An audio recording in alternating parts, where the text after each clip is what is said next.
Welcome to Practical Access. I'm Lisa Dieker. And I'm Rebecca Hines. And Lisa, today I know we're going to be talking about flight STEM coaching using a tool we're both familiar with called Debriefscape. Now, this is another federal grant project we've been collaborating on that has a lot of layers that might help teachers.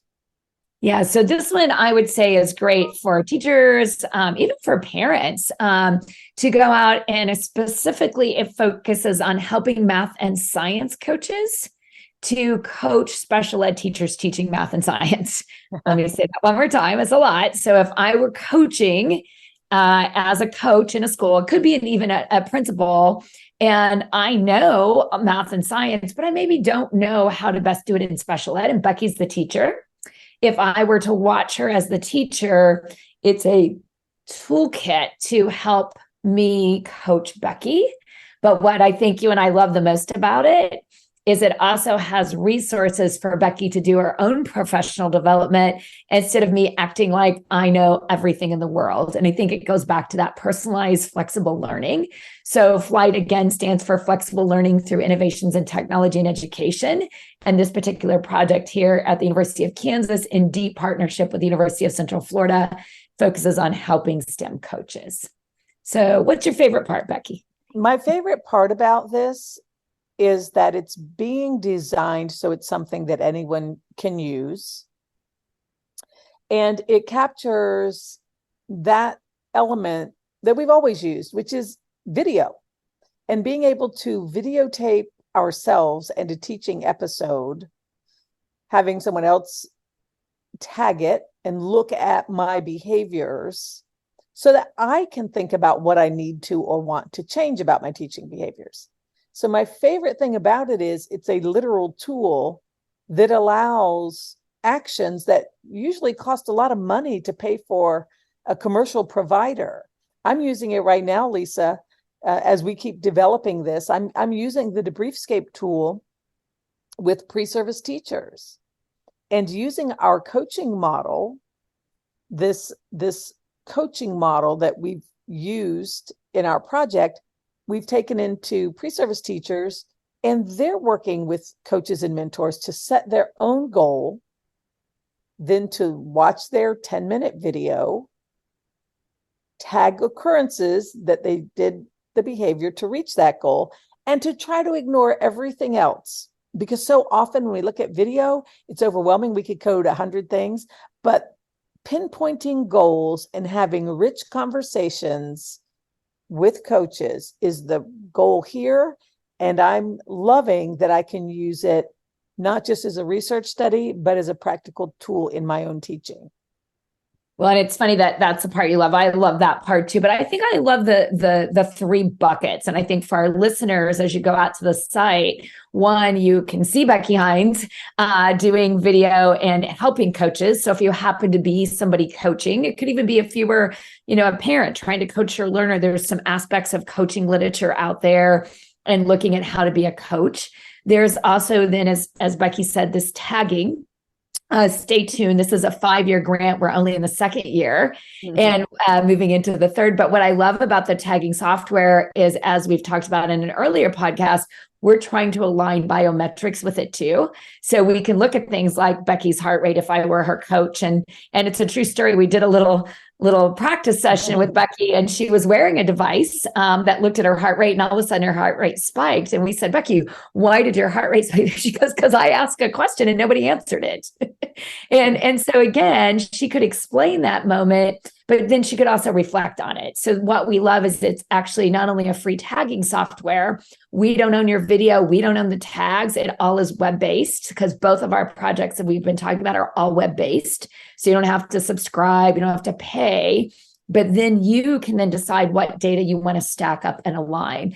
But then I think my favorite part then is at the end, we have amazing, brilliant people in mathematics and science and special ed harvesting all of the great resources aligned with best practice in special ed. So if I'm coaching Becky, and I want her to focus on praise, she doesn't have to have a PD with me after school when we both are already busy. We've already harvested anything on that particular topic, and Becky can go and watch. And we have, if you go to the site, you'll see long, short, and medium. So short is 10 minutes or less, medium is 30 minutes or less, and long is approximately 30 minutes and beyond. So it could be an hour. And then we have blogs, we have videos, we have this great podcast called Practical Access out there.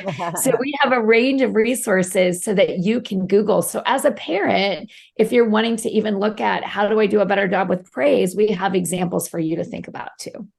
So those are some of my, but again, there's 3 big buckets there. And depending on your role as a listener, you might look at different buckets. Yeah, the tool retrieval is a great element. And it's one that, as you said, is available right now. So even if just reflecting on my own work week, I'm thinking, wow, I don't feel like I'm doing X, Y, or Z well enough. What else could I try? It is nice to be able to go in and ask a specific question and to be linked directly to some specific resources that we have been able to pull together. Yeah. And those resources are AI, just so you know. When you type the word discourse and videos show up with discourse, that's artificial intelligence, but it's not scary AI. And we want to just keep emphasizing that in this season. And Lisa, one of the things that we didn't mention yet about the project is it is linked to high leverage practices. Yes. So we've built it around this idea of it's not just things that Lisa and I are sitting around saying, oh, you know what teachers need? It's all linked to high leverage practices, and the searches are constructed that way.